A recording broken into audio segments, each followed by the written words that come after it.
I still remember the exact moment my mother-in-law decided to destroy my reputation. It happened at my father-in-law's 75th birthday party. The entire family was there. Cousins, uncles, aunts, neighbors, and even a few business associates. More than 50 people filled the garden behind their beautiful home. I stood near the dessert table, smiling politely as guests chatted around me. Then my mother-in-law, Diane, raised her glass. "Before we cut the cake," she announced, "I'd like to thank everyone for supporting our family." People turned toward her. At first, I thought she was giving a normal speech. I was wrong. She looked directly at me. "And I'd also like to thank my daughter-in-law, Emma." I forced a smile, then Diane laughed. "You know, when Emma married my son, I wasn't sure if she loved him or loved the idea of our family's money." Crowd went silent. I felt my stomach drop. A few people chuckled awkwardly. I hoped she would stop. Instead, she continued. "But over the years, I've learned something. Some people are very patient when they're waiting for an inheritance." Several guests laughed. My face burned with embarrassment. I couldn't believe what I was hearing. My husband, Daniel, looked shocked. He said firmly, "That's enough." Diane waved him off. "Oh, relax. I'm only joking." Everyone knew she wasn't, because this wasn't the first time. For years, she had hinted that I was a gold digger. It didn't matter that I had my own career. It didn't matter that I earned a good salary before I even met Daniel. It didn't matter that I never asked his family for a single dollar. In Diane's mind, I was after their money. And now she had decided to humiliate me in front of everyone. I quietly placed my drink on the table. I wanted to leave, but Daniel squeezed my hand.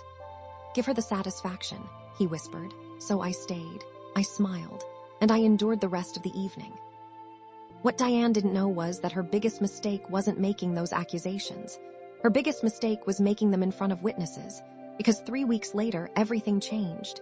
It started with a phone call. Daniel and I were sitting in our kitchen when his father called. His voice sounded unusually serious.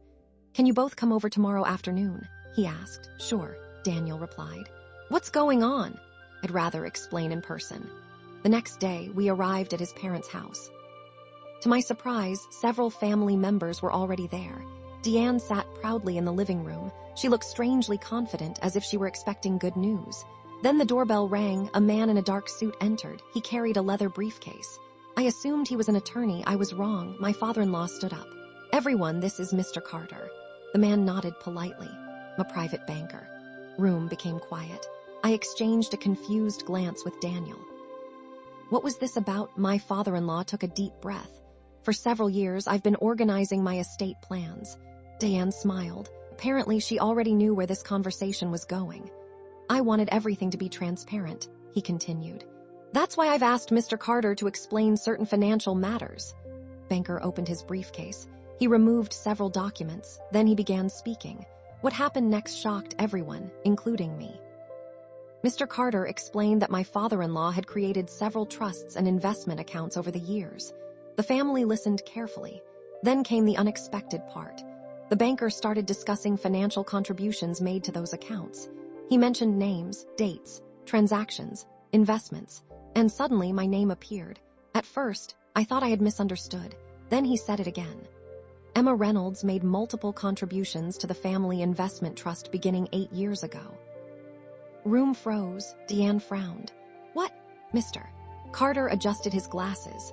According to the records, Mrs. Reynolds invested a significant amount of her own funds into projects that later generated substantial returns. I stared at him.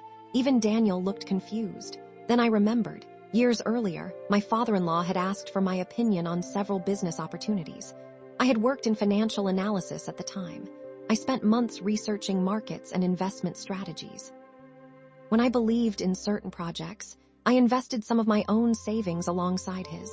I never thought much about it afterward. The banker continued. Those investments eventually became some of the highest performing assets within the family's portfolio. Silence filled the room. You could practically hear people breathing. Then Mr. Carter revealed another detail, one that completely changed the atmosphere. Based on current valuations, the profits generated from Mrs. Reynolds' investments exceed 7 figures. Several relatives gasped. Diane's face turned pale. She looked as though someone had pulled the ground from beneath her feet. My father-in-law smiled gently. Wanted everyone to know the truth. No one spoke. The banker wasn't finished. He opened another folder. "There's one more matter." Now everyone was paying attention, including Diane. Mr. Carter explained that my father-in-law had recently updated his estate plans. He wanted to recognize individuals who had genuinely contributed to the family's growth and success, not just financially, but through loyalty, honesty, and commitment. Then he looked directly at me. Reynolds has been designated as one of the primary trustees responsible for overseeing future family assets. The room erupted with whispers. Diane looked horrified. For years, she had told everyone I wanted their money. Now the family's own banker was explaining that I had actually helped create a portion of that wealth. And instead of chasing an inheritance, I had been entrusted to protect it.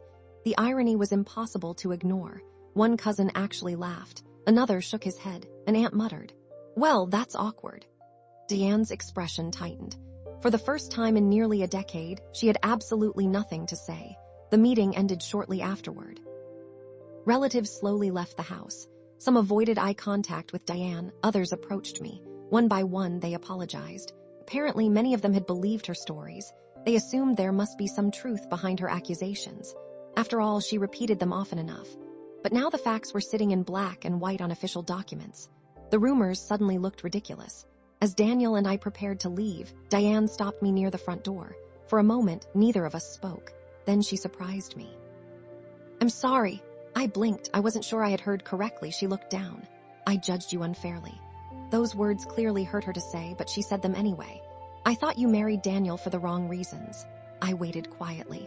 And I was wrong.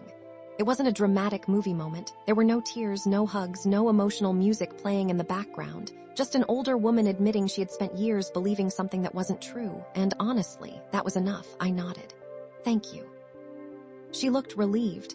Not because I forgave her immediately, but because she finally stopped carrying the burden of proving herself right.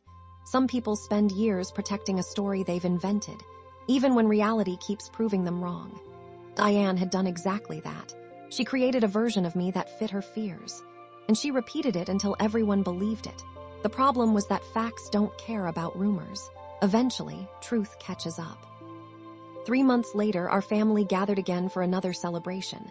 This time, something felt different. The tension was gone, the whispers were gone, the suspicious looks were gone.